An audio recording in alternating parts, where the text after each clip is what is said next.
Thank you for being here today. Thank you for having me. Of course. Everyone, Miss Ezer, and so special guest from Rin, Gyopo legend herself, Miss Ezer. So yeah, again, thank you. Thank you. Thank you. So, where are you from?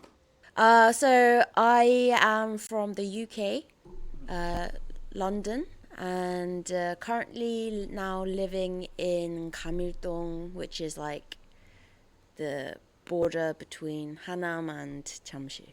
Yeah, Oh, so way down southwest, or no, was it? Yeah, southwest. Southwest. Yeah, yeah. So when did you come to Korea? A year ago. Okay, obviously Korean. Yeah, yeah. Korean by heritage. Unfortunately, I don't have the citizenship. Really? Yeah, so I'm I thought you were considered born a. here.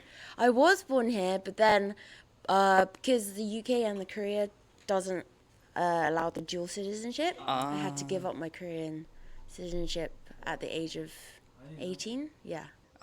Did they just make you choose? Like you go to like London or not London? British or English immigration? Oh well, because my parents like livelihood is all in the UK, and I had university coming up and stuff, so it just made sense that we choose the British citizenship over the Korean because yeah, otherwise we have to pay the overseas student fees and stuff. Yeah. Dang, that's cool. But you were born in Korea. Yeah, I was born in Korea. Yeah, and then at the age of 5, moved over in 1998. Yeah. What do you miss more? Or I guess not miss, but what do you prefer? What do I prefer? I mean, London's home, I know, but Um, sometimes people like a change. it's really hard to say because it's always like the case of the grass is green on the other side. Yeah. Like when I was living in the UK prior to having ever like lived in Korea, like as in like other than like when I was born, I would always like fantasize about living in Korea, right? Like, oh, my life would be so much better. Like, I would be surrounded by people who look like me. I would no longer be considered a foreigner. Yeah. Yeah, like, I wouldn't need to face, like, prejudice or, like, racism or whatever. But then I came here and it's like already, like, it's so, like, starkly obvious that I'm culturally not Korean.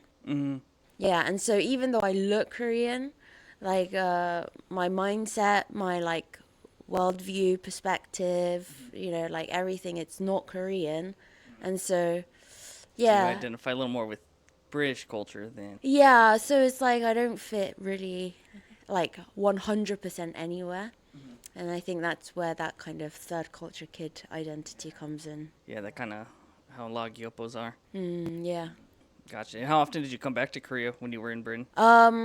Not very often because it's very expensive. Yeah. Yeah, I imagine, yeah. Yeah. So maybe like, maybe like once every 5 years or something like Oh, that. so really not that much. Yeah. Yeah. And so what did your parents do?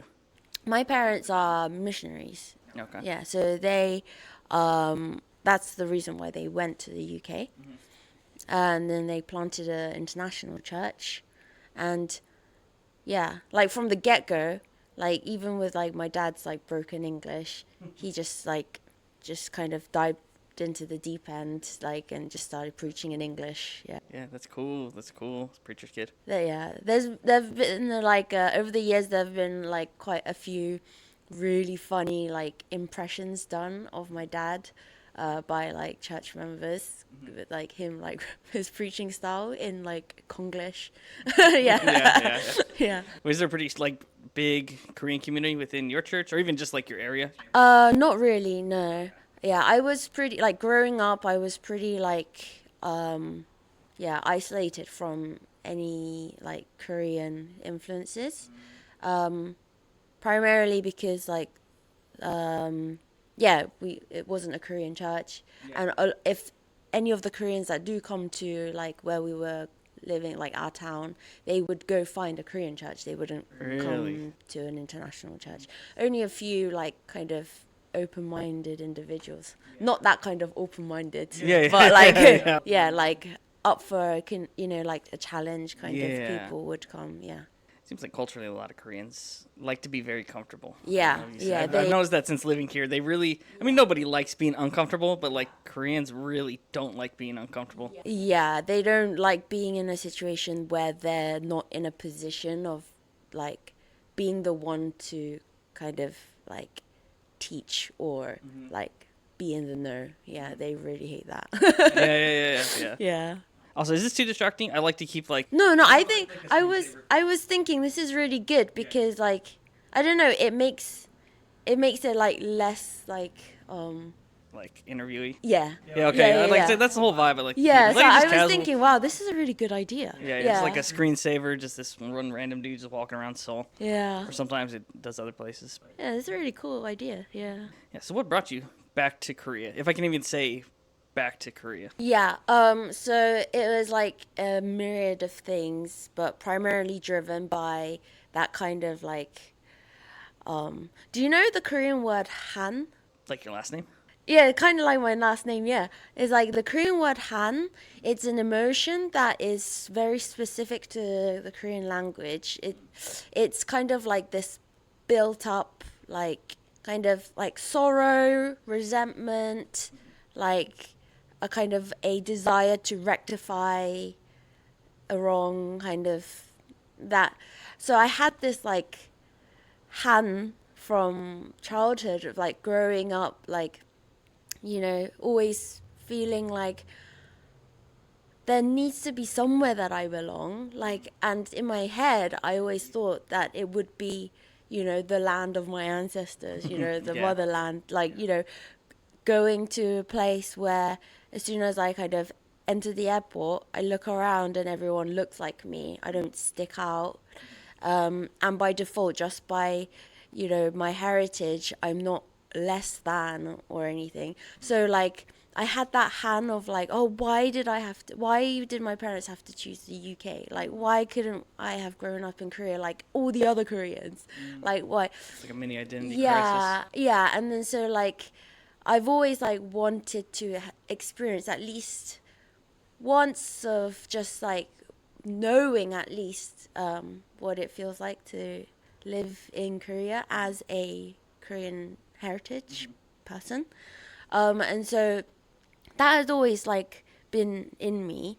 But then my husband, his work is primarily in Asia, and so we like as his like company is growing, like we needed to be within Asia, like within that time zone.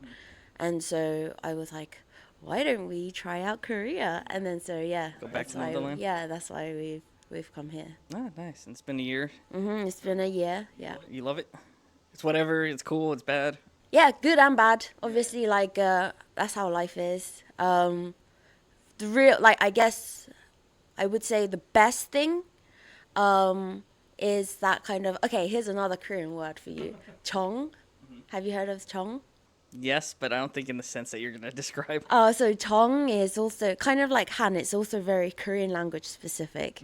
So it's like there we say Koreans have chong, which is like it's this kind of like mutual understanding, love, kind of familial ties, even with a stranger.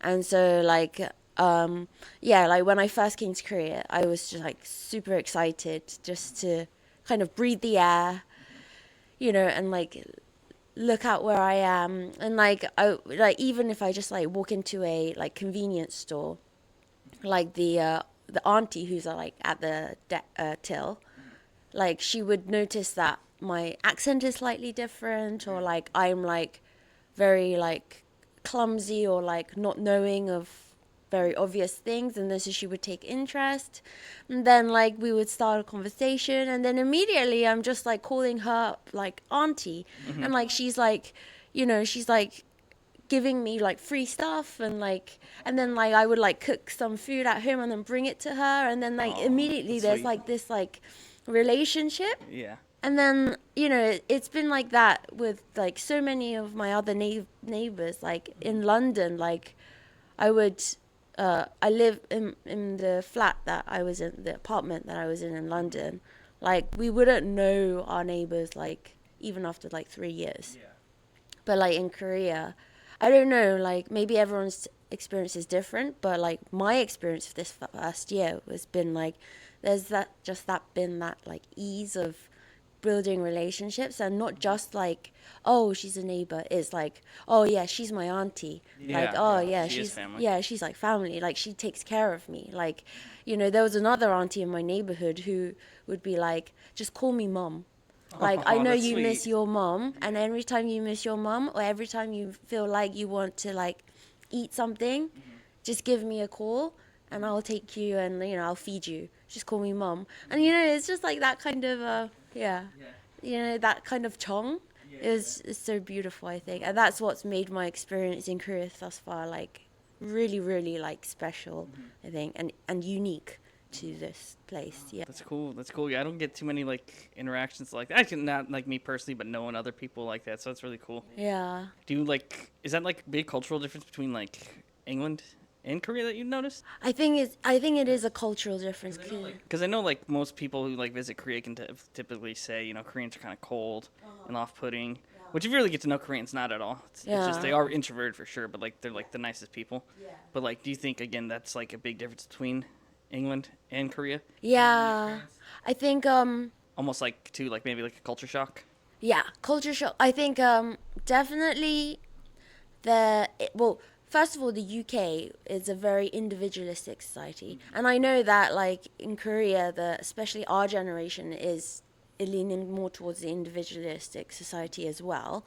But it's just different. Like there is like that kind of the UK is like that kind of like what's that phrase like? I'm really bad with idioms, by the way. That's all good. Tight upper lip or whatever. I don't know. I'm really bad with idioms. But like, basically, everyone just walks around looking down at everyone, and you keep to your own lane.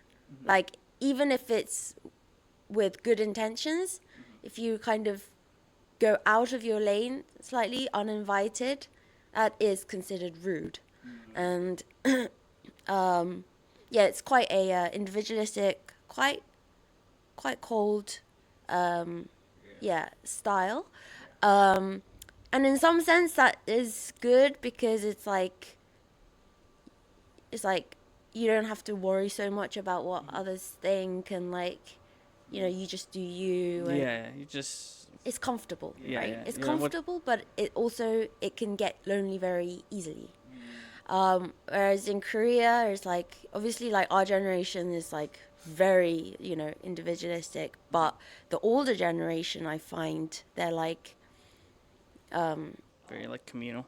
very communal. Yeah. Yeah, you even see that in language. Like everyone says like 우리는 harmony or Yeah. 우리 집. Yeah, 우리 집, like it's not my house, it's like our house, Yeah. Yeah, that always throws me off. 'Cause, Yeah. even like I was learning, like I still kind of by choice still say my house. I'm like 내가 집. Yeah. But, like, Yeah. do you ever miss England? Actually I did really miss England. Were you pretty homesick when you first got here, Yeah.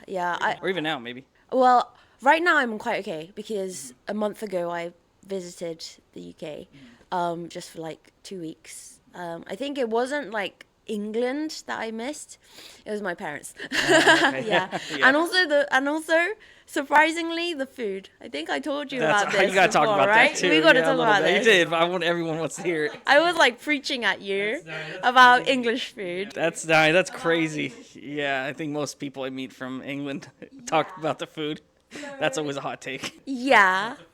So, yeah, okay. So, okay, I want to know, like, your understanding of English food. For me, an American, Uh-huh. and a lot of other Americans, I think we think British food is just kind of bland, Uh-huh. a bit flavorless, Uh-huh. because not a whole lot of spices Yep. or seasonings used. Uh-huh. And it's probably a bad way to describe it, but like, at least on like TikTok culture, Instagram culture, when seeing British food, it typically looks like something like kind of like a struggle meal.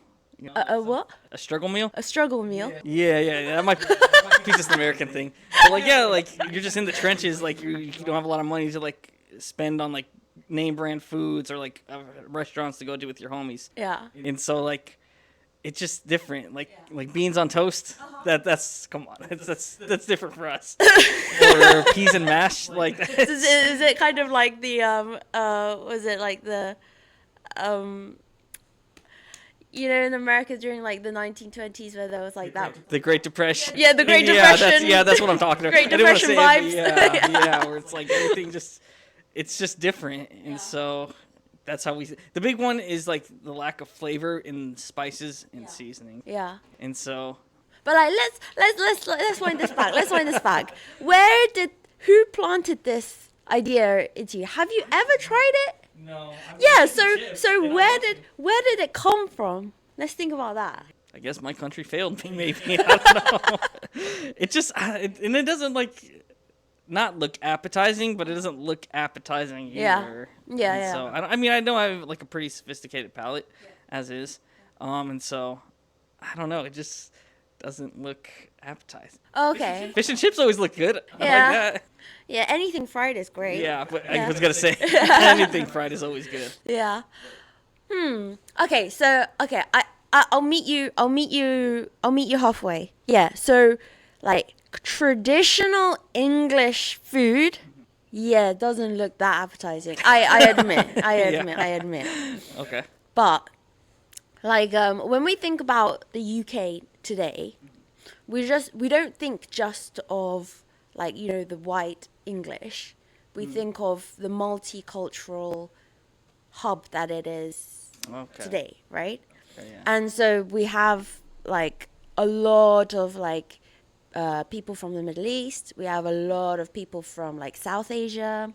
We have a lot of people from the Caribbeans. We have a lot of Chinese. Like it's a mix of like cultures and heritage, and that has kind of built a new DNA of what British food is, in my understanding. So, like for Okay. example, guess what the national dish of the UK is? Fish and chips, No. peas and mash, beans and toast, an English breakfast. It is a tikka masala. It's a curry, yeah. Really? That's kind of random. Yeah. That's super random. And tikka masala is actually not even like it wasn't even like it doesn't come from India. It's a curry that was invented in Britain. I feel like someone did tell me that. Actually. Yeah. So like the national dish of the UK is tikka masala, and You're saying I Google it right now. It's really gonna pop up. yeah. No way. Yeah. Check it out. Let's see. National dish of Great Britain. Great Britain or England doesn't matter. Wow. Yeah. Tikka masala. Tikka masala. That's crazy. Yeah. And if you go to like you bring up fish and chips, right? So fish and chips, we call them like chippies, right? The place that you buy fish and chips from. You know where the best fish and chips are sold? I'm gonna say like a random mom and pop shop that looks run down. Chinese restaurants. No way. Yeah, Chinese takeaways. Yeah, Chinese takeaways do really good fish and chips. Like you get fish and chips from Chinese takeaways. Yeah. So it's like it's so multicultural. It's so mixed, right? And then so like say you get like London, for example, like you're fancying like a really good like Neapolitan pizza. The next best thing out of Naples would be in London. That's a hot take. No. Seriously. You want like really good Lebanese food. The next best you can get outside of Lebanon would be in London. Yeah. I would say the Chinese food, Chinese cuisine, like Cantonese cuisine, Sichuanese cuisine, like the next best outside of like southern China or like Sichuan area or whichever area from China, like that specific cuisine is next best would be London. That's interesting to know. I'm not alone in this. Yeah. Might have asked some other British homies. Yeah. No one ever gets in depth. Yeah. Next time you have a British guest, bring this question up. Food. For real. Multicultural food. Okay. Yeah. Okay. Wait, then what about are you? What about Korean food? Well, Second best outside is in London. okay, so let me see this. Let me see this. I think America has really, really strong Korean food, Thank you. which is like on par with Korean food, like food in Korea. Yeah, yeah, yeah. I think the UK does Korean food well in terms of like I've been to Japan and I've been to like Hong Kong, and the Korean food done in those places are not as good as Korean food done in London. And it's crazy because the ingredients are similar, they're very near each other, they're neighbors, but they just don't like nail it, right? Whereas in London they do. Obviously it's not comparable to the food in Korea, but it's like It's still top tier. It's still good. yeah, it's still pretty. It's okay. Yeah, it's okay. Um, Also, there's like London uh, is has the highest population of North Koreans outside of North Korea. Whoa, I didn't know that. Yeah. If I may ask, have you met like a lot of North Koreans? Yeah. So there is a Korea town in London called New Malden, and that place, like most of the restaurants you go there, in the people in the kitchen would be North Koreans. Yeah. Really? Are they there legally, or is that like a thing? Because I know in the States they'll like gladly like take North Koreans as well as here too, and like how do I say, give them citizenship or like give them like rights. Yeah, I think I think I think it's not easy to say. I don't know because I think some people for sure like have like that kind of refugee visa thing, but I think some people don't. Hence why they work in the back of the kitchen. Gotcha. Also, if I say anything or ask anything, you can just be like, no, I don't want to answer that, or like just tell me after, just be like, cut that out. But also at the end of the day, I'm just a person. I can have wrong opinions. Yeah. Yeah, don't come after me. No judgment, no, just listen. Input, interesting, wow. And back to the North Korean thing, like, was there like, I guess I don't not again to say community, but like some within the church or like others that like you are like close with that you can like would be willing to like ask questions and be like, how was life there? Oh yeah. If you knew any. So in New Malden, like the Koreatown, I think from my experience and my understanding, the North Koreans and South Koreans don't mingle. Really? Yeah. Interesting. Do you know why? I think it's just like I don't know. I think there is like that kind of because the South Koreans that kind of lay roots in New Malden, they're usually like white collar expats, right? And then you have like the North Koreans, and I think from like what I've heard in passing conversations of like people when they talk about their North Korean neighbors is there is like that kind of hint of fear. I think it's just like this like lack of communication. There is a bit of like that fear, like oh they're different, oh they're dangerous, kind of they're different from us. That's Yeah. sad. It's sad because I know, like in South Korea, like they view them just as family. Like they want people. They have some few people I've talked to that I've seen, and even like a couple documentaries. It's like, it's seen as like almost like a lost cousin or something. Like you like, just want to bring someone back to the family and help them out. Like That's how it should be. Yeah, 100%. Because like it shouldn't be a divided nation. Like the war is pretty messed up, as I've learned being here, and like there's a lot on both sides need to be fixed. But yeah, it's like very again to what we said before, like communal. And I think again that's a generational thing too. But like the whole generation just wants to like be united again, and unfortunately. Yeah, but actually, like the younger generation, I actually did my master's thesis on this, like the North and South divide. Whoa. So it's like the younger generation actually, if based on statistics, they don't want the reunification to happen. Really? Yeah. Which is really tragic. Yeah. And do you know why? Is there like the reasons like from my point of view, like I can understand why they say this, but from my point of view, I think is really selfish. Is that they think that when they reunify, obviously because North Korea is so poor, South Korea will need to, share a lot of the resources to bring North Korea back up to somewhat equal economic power, and that would require sacrifice. And so that's what they don't want. They don't want to sacrifice. That is quite selfish. Yeah, we're judging. Yeah, no, I shouldn't. Yeah, dang, it's kind of that's sad. Because I think that's selfish, and I think that's hypocritical. Because, like, if you look at the history of South Korea, it's a miracle. It's an economic miracle, but it's based on the blood, sweat, and tears of the generation before us, right? They sacrificed their kind of, like living my best life, to just they were just focused on how do I create a better future for the next generation? How do I create a better future that our country can stand proud again?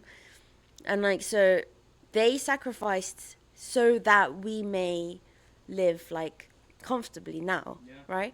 And so and then we have all of this, and then we're just like, oh no, the goodness ends here with us. Like we're gonna use it up. Kind of, I think it's a bit selfish. That's super messed up. Wow, because I'm like even recently like looking into a lot of like history, specifically after the Korean War. It's insane. Yeah, Koreans were all about building up the country, building with their families, and even just like figuring out like and seeing, of course, through documentaries and whatnot, like how South Korea went from a third world country to like what is it, 12th like biggest economy in the world or something. All through like just a bunch of effort and sacrifice, and even like how like the like what's it called, the chaebols, right? Chaebols, the family, like even how like Samsung, Hyundai, all that, like they really built up Korea through that sacrifice. Also, it's insane. It's insane. Wow. If I may ask, like, do your parents have like a lot of hardships, like because of Korea being in Korean, like after the war? Because I know, I mean, we're the same generation, so I can have an idea of your parents' age. Yeah. Oh, so like it's really interesting. Like my dad is a storyteller. He's really really good at telling stories. And like when I hear about like the poverty that he grew up in, it's crazy. Like he would say like when he was growing up, he would be so hungry that like like during like kind of this season, like spring, like going on to summer is just like the pine trees like start sprouting like new like kind of bark or whatever, pine or whatever.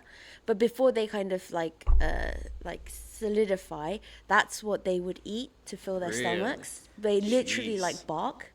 And like and he also would be like they would like not know, they wouldn't like, they would be like too busy like surviving that they wouldn't like care about birthdays or whatever. But the only indication that he knew was his birthday was when he would actually get like a full bowl of rice rather than like half. And then that morning he would wake up to a full bowl of rice and he'd be like, it's my birthday. Maybe it's my birthday. Yeah. Oh wow. And like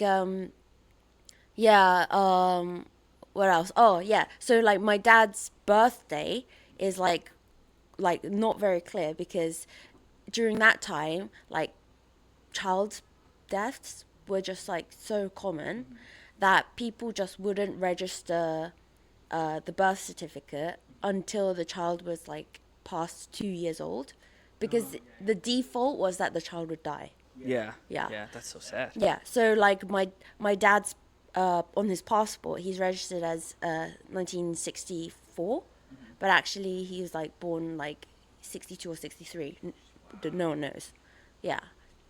And like it's just like babies dying was just like a default. And then like my grandmother, like so on my mom's side, my grandmother, like she had so many like child deaths. I think in total she had maybe like 7 children and only 3 survived, one of which is my mom. And the other 4 is like died. And it would just be like, nowadays is like having a miscarriage or like having a stillbirth is like, or your child like dying as a toddler is like unfathomable. It's like one of the most is traumatizing, right? Very. People never recover from it. But like back in those days, like it was just like so like common, and like yeah, that you it's like your child dies, you mourn it, but you have to bury the child yourself, and then you have to just continue surviving. Like, That generation is tough then. but that was only like one gen. That's my parents. Yeah, I That's was our gonna say, parents' yeah, it's not like your generation. grandparents or great grandparents. It's like Yeah. it's your parents. Yeah, literally. yeah. Wow. If I may ask, do you like talk about it? Is it like something that's like they're open about? They just kind of, it's weird because they like talk about it like as if it's like, yeah, c'est la vie. Like, Yeah, yeah, it's like, Yeah. and it's just like, It's just kind of like, oh, whatever. And then you're like, Yeah. that was like your sister. What are you talking about? yeah, It's like crazy. what? Yeah. I'm over here crying about getting a B on my math test, and then you had to bury your sister. That's rough. Yeah, Wow, that generation's they built Korea. That's cool. yeah. That was only like one generation ago. Yeah, and then obviously there was like, my parents lived through all of like those like the dictatorship turmoil, like the massacres and stuff. Have you heard of that? Like in Some of modern it, yeah, Korean some history? of it. The last couple months, Yeah, and it's like, Like every president's been corrupt. There's someone's done something crazy, assassinations, military coups, everything. and then it's just like all of that within just like my parents' lifetime. Yeah, it was just in a which couple is of 60, decades. 60 years. Yeah. And then now Korea, we're just like, K-pop. Yeah, we got dudes wearing makeup and Yeah. plastic surgery ridden people. Yeah, it's crazy. Quite a turnaround, even in 10 years, 20 years. Yeah. Yeah, that's crazy. Yeah, and so what, like, obviously you said they're missionaries, and that brought them to London. Or Bournemouth. Like, I moved to London, like, for school and, like, work, but I grew up in Bournemouth. Like a seaside town in the southwest of England. Oh, I don't think I've heard of that one. Yeah. Where's that in regards to Leicester? Because I just know my friend Leicester, which is, like, north a little Okay, bit. Leicester, north of London. Bournemouth, south of London. Oh, okay. Is that, like, a different accent? This is so. I can't tell. My accent is like known as the received pronunciation, which is like the, I guess, like BBC. Yeah, you know, the Like what you hear, like, like very like standardized accent. A little bit. Some people say posh, but that's just the way it is. It's like south of England is quite has a posher like standard accent, and then London actually doesn't have the standard accent. London has Cockney. Really? Yeah. Wait, that's Adele's accent, isn't it? Yeah. I can't Adele, understand. Adele, I yeah. can't understand her on an interview. So Adele would have like a London accent, which is like quite, I guess, It's difficult to understand. yeah, it's like, do you know what I mean? Oh my god, yeah, like that, yeah. like yeah. Yeah. Okay. Whoa. Difference is like, you know, the th. The south of England we would be like th, and then like London would be like th. Okay. Like so, through the woods would be like through the woods. Okay. Like a hard H. Maybe. Hard F, I guess. The th would become like an F. Oh. Okay. Wow, that's cool. Good to know. Good to know. And then I don't know how to do a Leicester accent. I don't, Really? Yeah, I don't know. want the Northerners to come after me. Really? It's like that? Oh, I got to introduce my other friend. That's fun. That's cool. That's funny. Ah, man. Really. So, wait. So, back to your parents, if you don't mind me. So, like, them, obviously, they're missionaries. So, how did they become, like, Christians, I guess, here in Korea? I'll start off with my dad. My dad's mother, she passed away when he was only 16 years old. She was the only Christian in the family, and prior to her, the family was very, very, like, Buddhist. And, like, my dad would tell me stories about how, you know, also, like, back then, like, Korea was, like, incredibly, like, misogynist and, you know, like, yeah, patriarchal. And so, like, it's like when my grandmother would, you know, go to church by herself in secret or something, like the village men or like the uncles would like storm into the house and take her Bible and burn it in front of her in the courtyard or something That's like super that. messed up. Yeah, like it was like that kind of environment. But my grandmother, she was the only Christian. Unfortunately, she had a stroke when my dad was like 13 or something, and then for 3 years she was bedridden, and then she passed away.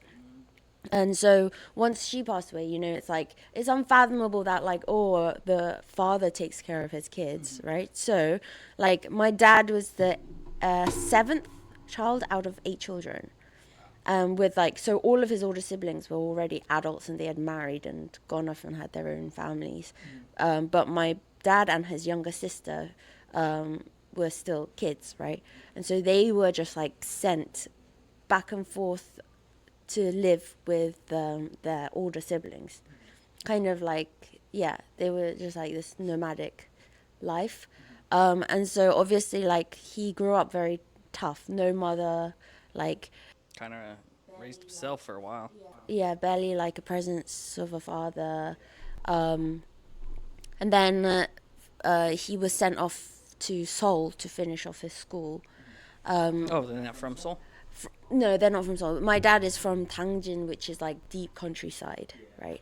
And then so, yeah, he basically had to like fend for himself from teenage years. And then so he got into like gangs. He was like a boxer.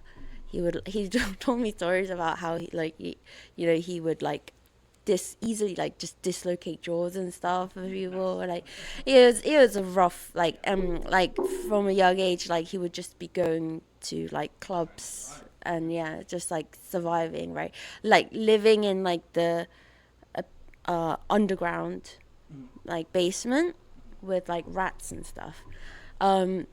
And then he was like so frustrated with his like father, like kind of his father would still like lovingly like check up on him from time to time, make sure that he's staying in school and stuff. But then he got into a big argument with that, and so with that he decided to run away to the sea. He just got on a fishing boat and went out to sea for a year. And he was still a teenager. And then it was out at sea where he heard the gospel and he became Christian. Like, he said he almost died, like, one night because of the storm. So when the boat got back to land, he was like, oh, I'm done with this. And then he kind of was like, okay, I need to get my life, like, back on the straight path. Yeah. And so he, like, went into his mandatory military service. And when he got there, they were like, we don't have a chaplain for the military. Who here is a Christian? And my dad was like, and he literally like only been a Christian a few months, right? And had like zero knowledge of anything. And he was like, I'm Christian. And then he was like, you be chaplain. Dang, nice. So in the military, he was just like kind of like ad hoc became like the army chaplain. Yeah. And then which kind of gave him the motivation to like dig deeper into the Bible. And then after he finished military, he was like, I know what I need to do. And then he just got himself into the seminary. And then, yeah, like that. And then my mom is like, her primary school friends. Yeah, her primary school friends were like, let's go to church. And then so she went to church with her friends. But my grandmother and my grandfather weren't Christians.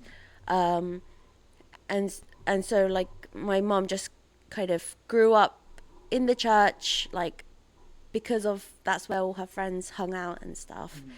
And then when she was about 17, she started taking her faith seriously. And then that's when she like started praying for her family to become Christian. Mm-hmm. So the first convert was my grandmother, and then it was my uncle, and actually my auntie married a pastor, and so there was like kind of like double Christian influence coming in. And then the last person to become Christian was my grandfather, but he became Christian on his deathbed. Yeah. Wow, that's deep. Yeah. Are you close with like your extended family? Yeah, I'm pretty close with my extent. You have a lot of cousins. Uh, a lot of cousins, especially on my dad's side. Like I think I have got like 23 cousins on my dad's Dang, side you might because be it's like Mexican. 8 kids, right? Seven other uncles and aunties. Yeah, but they're all like super old Really? because you know how my dad has got a huge age gap with his older siblings. Yeah, yeah. What, I was like, what is the like? What's the oldest? The oldest uncle, so my dad's oldest brother is like 80. Oh, that's a big age gap. Yeah, he's like 80 something. Yeah. and and so my cousins are like all in their like some are in their early 50s, some are in Yeah, their you might be late Mexican. 40s. Yeah. It's fun. So you're not really close. It's just whatever. Yeah. I mean, like, yeah, there is like love. Like, I still get like, they still give me pocket money and stuff. Really? Yeah, because No. there's such a big age gap. Um, yeah, and then on my mom's side as well, like my mom is also like the youngest. So my auntie and my uncle are like, my auntie is like 17 years older than my mom. My uncle is 10 years older than my mom. And so my cousins on that side, they're also like early 50s, late 40s. Yeah. And they all, does everyone here live in Korea? Uh, yes, most of them live in Korea. Some. Oh, we were there yesterday. That's the cinnamon place I was talking about yesterday. Oh, Dude, no, we went to we that went one. to the Right round. there. Yeah, See that yeah, one with the glass house? yeah, yeah, yeah. Yeah, so that's the first one we went to. Yeah. That's the one I mistaked for this one we just saw. And so if we had walked like Oh. 10 feet across, we would have been at that one. Oh, Because walking I back, I looked, I was like, see. oh, this is it. It was, yeah. See? Yeah, yeah. We were there, and then we went round the corner, right? Yep. Uh huh. Yeah, would have walked 10 more seconds and went at the bootleg Cinnabon one. Yeah, Yeah, that's funny. yeah. It looks so much different. It looks so much nicer. This is insanely different, yeah. 2 years ago? Yeah, probably. When we went yesterday, it kind of looked like it was under construction a bit. I like looked up at one point, it was all Yeah. like stripped bare and everything. Yeah. This is cool. Yeah. Yeah. Anyway. Same, like, do they all live in Korea? Yeah, most of them live in Korea. My dad's younger sister, so she came to the UK with us, and so like her husband and my younger cousin is in the UK, and then also on my mom's side, you know, my auntie, like who's 17 years older, her daughter and her kids are also in the UK as well with us. Nice. Grew up with them? Yeah, I kind of grew up with them. Yeah, yeah. It's weird because like, so my cousin's kids, call me and my brother and my sister like, imo samchon, right? Really? Auntie and uncle, but like, they're the same age as my brother. Yeah. I feel it. I got family like that too. I think I got two. They're my cousins, but to each other, they're uncle nephew, Yeah. and they're only like a month apart. Yeah. Yeah, it's fun. It's a good time. Yeah. And so you're married? Yeah. You met him in London? Yeah. Is he Korean? No, he's half English, half Hong Kong Chinese. Really? Yeah. Oh, I didn't know that part. Yeah. Oh, nice. How'd you meet him? Hinge, dating app, Hinge. Do tell the story. I already know it, but Yeah. it's an adorable story. Yeah. We met on Hinge during COVID. So in the UK, like it was during lockdown. So, you know, you weren't allowed to leave your house. You weren't allowed to meet anyone outside of your bubble. That's what they I called didn't it. know the UK was like that. Yeah. And so, yeah, we met on Hinge, and then maybe like 3 months later, when the rules changed, they were like, oh, you can meet outside, outdoors, but you need to maintain like a 2 meter distance. And so that's when we met like face to face for the first time, and we walked along the River Thames with our masks on. I decided I didn't want to date. I wasn't interested. And so like I turned up to the date. I didn't want to be an asshole, so I didn't want to like, so I did turn up to the date, but I wanted him to be like, oh, I'm not interested. And so I turned up to the date like I didn't wash my face. I had my hair like up in a messy bun, had a mask on, and then like, you know, the big like North Face like black parka. Yeah, yeah, yeah. And I had my hands in my pocket, and I was just like walking like this the whole time, Just trying to be like unapproachable. Yeah. Yeah. And I was like quite like, I wasn't very like. Let's say I was just being a bit difficult with like conversation, Wow. like conversation. He really likes you then. Yeah, but and so after that, I thought, oh, this guy, he's not gonna, text back or call back anymore. But then he was just like, hey, thank you so much for today. I hope you got home okay. Oh, that's so sweet. Yeah. You did him so dirty. And then thereafter, he would like remember like things that I had mentioned in the passing and just like text me like maybe once a day. Just being like, oh, by the way, I know you like jazz. There's a jazz festival going on here if you're interested. Like things for like about another 3 months. And I just would like not respond. Dang. If I can ask, you just didn't like him? Like, it was just no attraction? It was just... Oh, yeah. If I can ask. Yeah, well, I was in a very, like, dark place. So I think I wasn't like, ready to date. And so I could see he was such a good person. I didn't want to, like, lead him on or give him any false hope or when I would clearly not be able to reciprocate like the care and stuff. Yeah, so that was like my kind of situation. That's so sweet. And then like, but he was so like consistent. He was so sweet. He was so caring. Yeah, and so when like shit hit the fan, for me, like, you know, something really terrible like happened and I was like I was struggling with depression and stuff, and so I got into a very like dark place where I thought like, oh, I think this is the end. But then like the one person that popped up into my mind was him, and so I just like called him, and then the rest is history. Now you're married. Yeah, now you're Yeah. married in Korea. Yeah. Oh, that's cool. And what does he do for a living? He's a filmmaker. Yeah, I need to get him on here too. Yeah. No, I don't think I asked. Was he done anything like big? Not saying like Avengers level, like Well, movies, but like any indie projects. So yeah, he's done a few short films. One of which has like, if there's any like Chinese viewers here, they would know like the cast. He's casted like really like A-list Really? people in his short film. Is it private or is it on YouTube? No, it's not out yet. It hasn't gone through festival yet. So Oh, you think you're gonna go to cons, right? Cannes? No, unfortunately, he didn't get into Cannes. Dang.